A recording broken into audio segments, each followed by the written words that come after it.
Halo teman rasa, welcome back di channel aku Rasa Tanpa Kata. Tempat dimana kamu nggak perlu banyak bicara, cukup jujur sama rasa. Sorry banget, aku udah lama nggak upload konten atau apapun itu karena jujur aku perlu waktu untuk menjernihkan hati dan pikiranku. Karena walaupun aku membawakan cerita tentang rahasia yang kalian kirim, tetapi sedikit banyak itu mempengaruhi emosiku di kehidupan sehari-hari. Jadi aku butuh cleaning.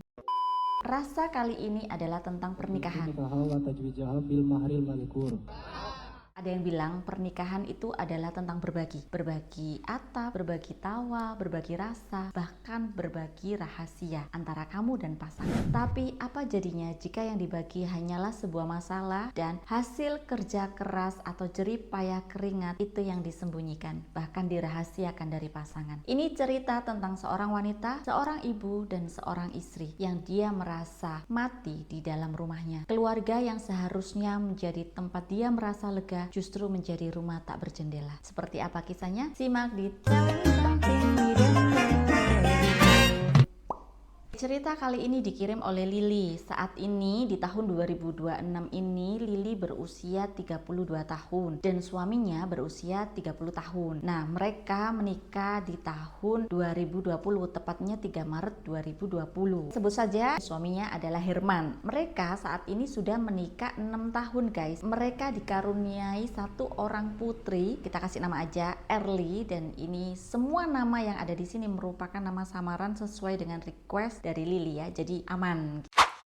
Saat ini Lili dan Herman tinggal di Surabaya dan Lili bekerja sebagai staf accounting di sebuah pabrik besar di Surabaya dan Herman bekerja sebagai staf di perusahaan scaffolding. Lili mendapatkan take home pay sebesar 7 juta sebulan dan Herman mendapatkan bayaran sehari sekitar 120.000, yang mana kalau di total berarti sebulan sekitar 3 juta rupiah. Kalau bisa dibilang secara finansial mereka berdua ini sudah berkecukupan karena sudah mendapatkan gaji di atas UMR Surabaya, dan setiap bulan Herman ini selalu mentransfer Lili sebesar 1,5 juta rupiah. Sampai sini sebenarnya bisa dikatakan pernikahan mereka adalah pernikahan yang harmonis, rumah tangga yang ceria, yang sudah dikaruniai anak, sudah lengkap, dan sebenarnya tidak ada hal yang kurang lagi. Tetapi setiap rumah tangga pasti punya masalah yang mungkin tidak bisa mereka ceritakan, yang mana dapur antara rumah tangga satu dan rumah tangga yang lain itu berbeda, tinggal bagaimana mereka membawa atau menyikapinya. Masalah yang terjadi di keluarga Lili dan Herman adalah tidak ada transparansi di antara keduanya. Kalian ingat kan tadi di awal aku bilang Lili ini adalah seorang accounting, jadi ya wajar setiap hari kerjaannya adalah berkutat dengan rekening koran, buku bank, kemudian transaksi, harus ada transparansi yang jelas. Instingnya tidak bisa dianggap main-main. Lili sejak awal sudah menaruh curiga kepada suaminya, kenapa dia hanya mentransfer sebesar 1,5 juta rupiah per bulan. Suatu hari, Lili memeriksa mutasi di rekening koran suaminya dan sebenarnya Herman mendapatkan penghasilan bukan 3 juta rupiah tetapi 4,1 juta per bulan. Sejak saat itu, Lili selalu mempertanyakan masalah gaji kepada suaminya Herman, tetapi tentu saja Herman selalu menjawab bahwa Lili merupakan istri yang kurang bersyukur. Setiap masalah itu dibahas, setiap Lili mempertanyakan, setiap mereka membahas tentang finansial di dalam rumah tangga, ujung-ujungnya satu, pasti bertengkar. Let's say pendapatan Lili sebesar 7 juta, sedangkan Herman memberikan 1,5 juta, yang mana berarti Lili mempunyai 8,5 juta untuk mengatur keperluan rumah tangganya, mulai dari kebutuhan rumah tangga, pendidikan anak, kemudian transportasi mereka, utilities, dan lain-lain. Mereka menitipkan Erli, anak mereka, itu di penitipan, guys. Let's say kalau di Surabaya itu mungkin standar rate-nya sekitar 1 juta, berarti kan dari 8,5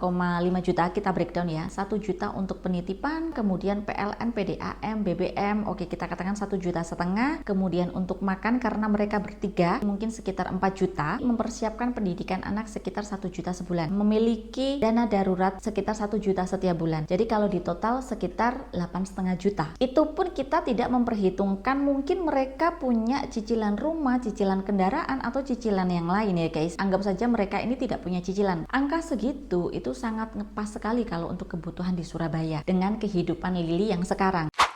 Lily juga cerita pada saat lebaran kemarin di 2026, pada saat ada pembagian THR, Lily mengetahui bahwa Herman mengirimkan 2,8 juta kepada keluarganya. Sebenarnya bukan cuma masalah angka, yang Lily permasalahkan adalah Herman melakukan transfer kepada keluarganya di depan Lily tanpa berdiskusi langsung dengan Lily. Seharusnya sebagai pasangan suami istri, sebagai keluarga, Herman dan Lily harusnya terbuka, apalagi terkait dengan keuangan atau finansial, karena itu merupakan hal yang sangat krusial di dalam rumah tangga. Tetapi bukannya terbuka, gaji berapa, THR berapa, kalau ini dibahas di debat, ujung-ujungnya mereka ini bertengkar hebat guys. Bisa dikatakan keluarga Lily dan Herman ini sangat tidak harmonis.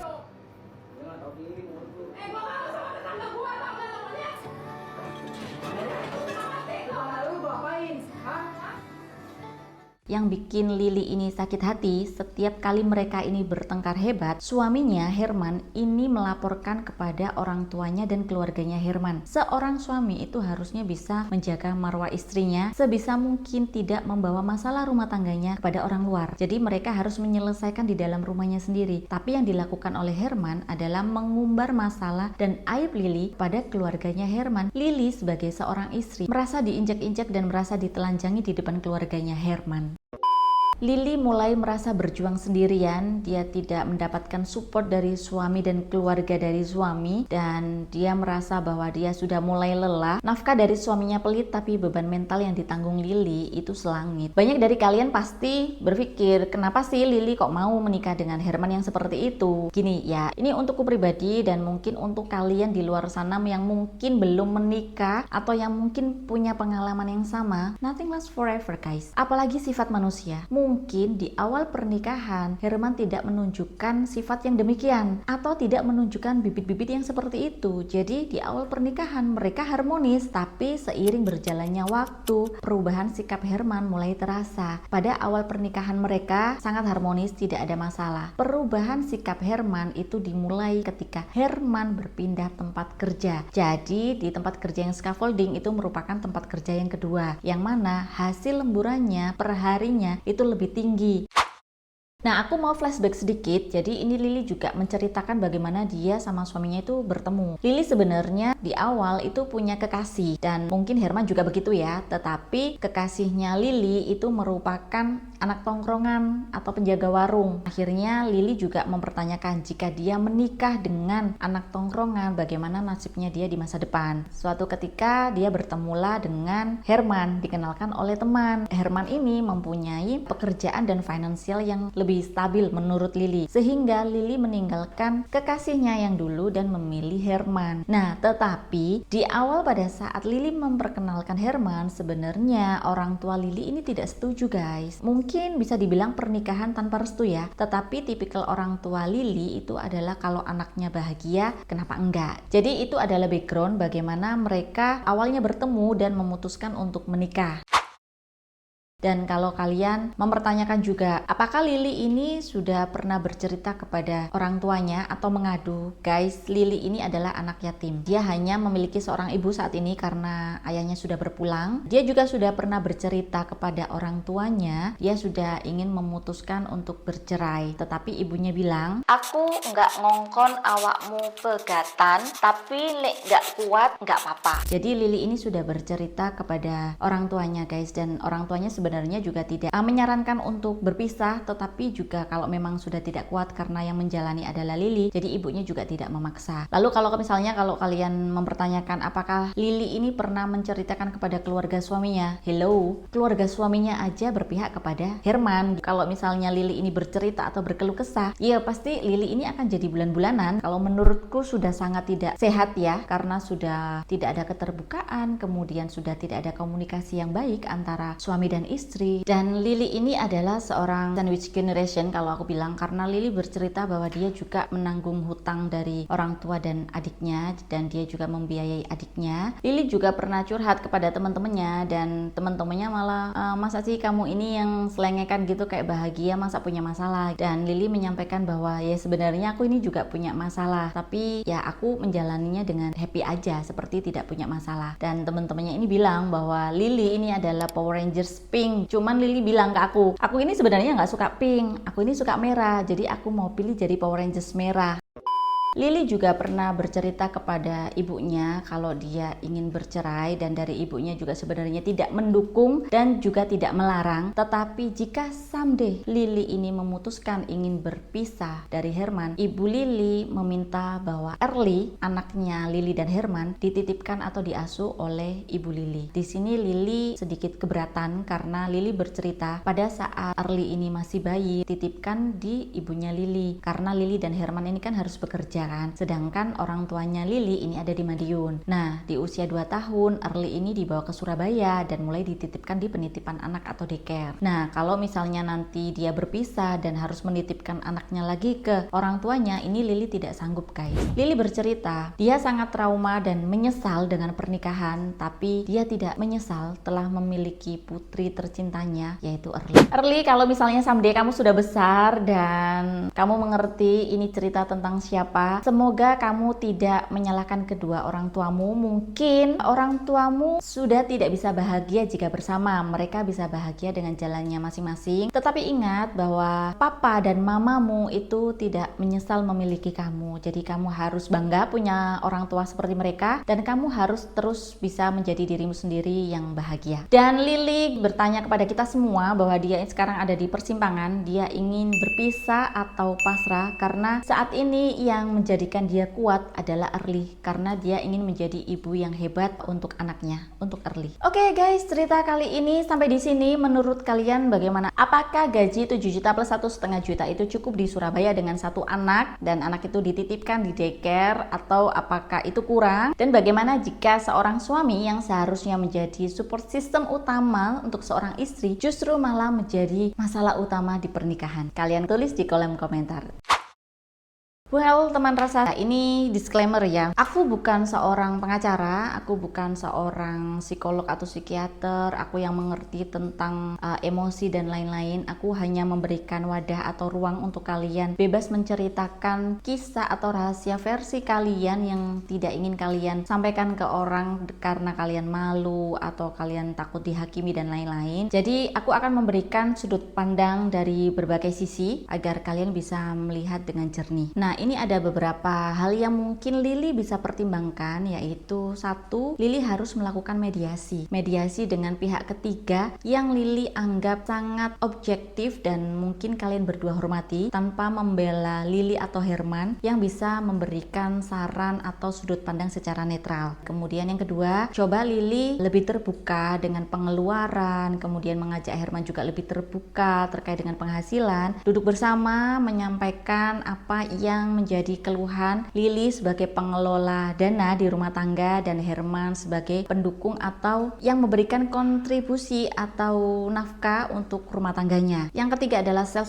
boundaries ya. Jadi ini adalah batasan. Lily ini kan merasa mati rasa, tetapi coba Lily renungkan apakah mati rasa ini karena sifat suaminya atau karena keadaan keuangan yang tidak stabil. Someday kalau memang Lily ini mau memilih berpisah, kamu harus punya persiapan atau strategi. Jangan kamu memutuskan pisah tanpa persiapan. Beberapa persiapan yang bisa kamu lakukan: audit dan kontrol keuangan secara total. Kamu harus terbuka dengan suami dan berani menyampaikan bahwa pengeluaranmu dengan pendapatanmu apakah berjalan dengan seimbang atau lebih besar pasak daripada tiang. Kamu harus memaksimalkan aset aktif. Tambah income dari pekerjaan utama kamu biar bisa menambah income untuk kebutuhan rumah tangga, terutama kebutuhan pendidikan anakmu. Yang ketiga adalah investasi. Aku sih menyarankan investasi yang paling aman untuk kamu seorang ibu rumah tangga. Investasikan kepada emas, karena emas merupakan aset yang menurutku sangat liquid untuk mudah dicairkan dimanapun tanpa harus melibatkan perbankan yang rumit atau sertifikasi dan lain sebagainya. Yang keempat, kamu bisa mengamankan dana pendidikan anak. Kamu harus sudah mulai aware bahwa kebutuhan anak semakin besar semakin banyak. Ingat, anak adalah titipan, jadi kamu harus memprioritaskan pendidikan anak. walaupun rumah tanggamu atau kebutuhan hidupmu ini kurang atau defisit, kamu harus mulai mempersiapkan kebutuhan pendidikan anak. Yang kelima, bangun dana darurat. Karena kita manusia hidup di lingkungan sosial, kita tidak tahu apa yang terjadi. Ada juga biasanya unpredictable moment atau unpredictable case yang membutuhkan biaya insidentil yang kadang menguras tabungan. Jadi kamu perlu menyisihkan uang atau penghasilan kamu sebagai dana darurat. Tidak perlu banyak tapi harus konsisten. Nah, yang terakhir, kamu harus melek terkait harta gono gini. Harta yang dimiliki bersama atau dibeli pada saat pernikahan, entah itu suaminya atau istrinya, itu dianggap harta bersama. Dan jika kalian tidak melakukan pisah harta ke notaris, nanti ketika kalian berpisah atau bercerai, harta itu akan dibagi bersama. Walaupun kalau menurut cerita, Lili ini sebenarnya memberikan kontribusi yang sangat lebih besar daripada suaminya. Jadi perlu hati-hati. Jika Lili ingin membeli aset atau harta lain selama pernikahan, tahan dulu, karena ini bisa dipertimbangkan sebagai harta gono gini bersama yang bisa merugikan Lili. Nah, mumpung ini merupakan cerita yang agak berat, aku mau menambahkan sumber dasar hukumnya. Kita sebagai istri kadang mempertanyakan penghasilan, keterbukaan terhadap finansial, itu bukan karena materialistis, tapi karena keharusan dan kewajiban. Terlepas dari kamu mau pisah atau pasrah menjalani kehidupan rumah tanggamu, kamu harus jadi seorang istri, seorang wanita, dan seorang ibu dengan financial freedom. Jangan sampai ada pihak yang tidak berkontribusi ikut menghabiskannya. Ingat, kamu punya anak, kamu punya tanggung jawab yang harus kamu rawat dengan baik dan harus kamu berikan kehidupan yang layak.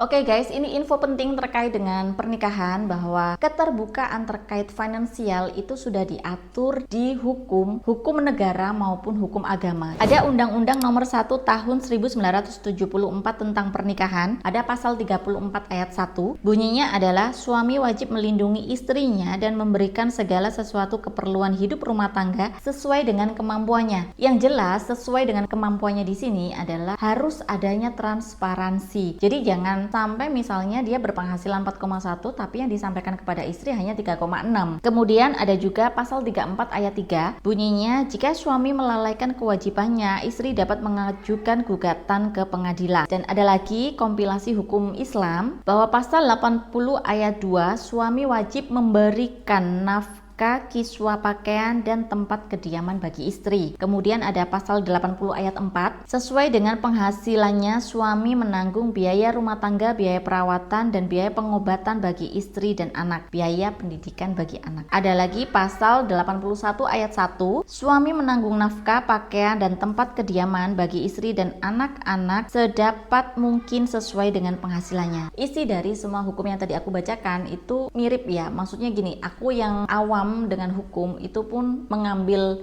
intinya adalah bahwa suami ini bertanggung jawab penuh atas kebutuhan istri, anak, dan semua urusan rumah tangga. Nah, kalaupun istri ini bekerja dan memberikan kontribusi, ini adalah bonus bagi suaminya. Juga mau menambahkan, ada UU nomor 23 tahun 2004 tentang penghapusan KDRT. Hukum Indonesia menganggap tindakan tidak memberi nafkah yang mengakibatkan ketergantungan atau kesengsaraan sebagai bentuk kekerasan dalam rumah tangga kategori penelantaran. Jadi ini para suami dan istri, tolong dicatat baik-baik. Ada pasal 9 ayat 1, setiap orang dilarang menelantarkan orang dalam lingkup rumah tangganya. Padahal menurut hukum yang berlaku baginya, ia wajib memberikan kehidupan, perawatan, atau pemeliharaan kepada orang tersebut. Nah, sanksinya ada di pasal 49, suami yang sengaja menelantarkan istrinya tidak memberikan nafkah padahal mampu, bisa dipidana penjara paling lama 3 tahun atau denda paling banyak 15 juta rupiah. Oke guys, jadi itu cerita tentang Lili dan pernikahannya. Mungkin ini bisa memberikan gambaran untuk kalian dan kalian bisa lebih berani untuk memberikan batasan, lebih berani untuk memilih kebahagiaan kalian sendiri. Yang mungkin ada beberapa dari kalian adalah seorang ibu yang mungkin ingin bertahan dalam sebuah pernikahan yang toksik, anak tidak punya pilihan untuk hidup di keluarga mana. Jadi, jika keluarga kalian ini sudah toksik, bagaimana kalian bisa memberikan kebahagiaan kepada anak? bagaimana anak bisa bahagia hidup di lingkungan yang tidak bahagia. Kalau Lili di luar sana ini ingin berkonsultasi gitu ya, jadi ada layanan LBH APIK Surabaya atau DP5A, itu terkait dengan Dinas Pemberdayaan Perempuan, Perlindungan Anak dan Kependudukan Kota Surabaya. Nah, ini memberikan bantuan hukum atau mediasi secara gratis. Oke, kalau kalian suka ceritanya, like dan share cerita ini. Kalau kalian ingin berlangganan, jangan lupa subscribe, bantu channel aku, dan komen ya kalau kalian punya pengalaman atau kalian punya perspektif yang lain untuk Lili, agar Lili ini bisa terbebas dari jeratan pernikahan yang toksik. Oke, see you guys, bye.